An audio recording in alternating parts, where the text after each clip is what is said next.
मित्रांनो, यूपी आणि बिहारच्या लोकांना बऱ्याच वेळा आपण ट्रोल केलं जातं. त्यांच्यावरनं डिबेट पण होते की बाहेरच्या स्टेटमध्ये जाऊन लोक कामं करतात. पण तुम्ही त्यांची लाईफ जर बघत आहात, तुम्ही जर त्यांची लाईफ बघत असाल तर मित्रांनो, बिहारमधले युवा बघा किंवा त्यांचे युवामधले त्यांचे वडील बघा, पूर्ण आयुष्य बाहेर जगतात. ते पूर्ण आयुष्य बाहेर मजुरी करतात ते.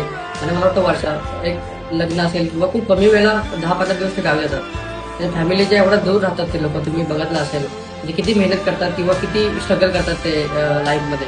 म्हणजे पूर्ण आयुष्य बघा, पूर्ण आयुष्य ते बाहेर जगतात, मेहनत करतात. म्हणजे शरीरात जोपर्यंत बळ आहे तोपर्यंत ते बाहेर काम करतात. मला वाटतं वयाच्या 40-50 पर्यंत बाहेर काम करतात. आणि त्यांचं दुर्दैव बघा, जेव्हा ती लोक गावी जातात म्हणजे 50-60 नंतर ते गावी राहायला जातात, त्यानंतर त्यांची जी मुलं असतात ती लोक बाहेर जातात. ती बाहेरच्या स्टेटमध्ये जातात आणि काम करतात. म्हणजे बघा किती स्ट्रगल. वडील मुलासोबत नाही राहू शकत आणि मुलगा वडिलांसोबत राहू शकत नाही. एवढं त्यांच्यामध्ये डिटेल्स असतो, एवढं त्याच्यामध्ये दुरावा असतो अन्नासाठी किंवा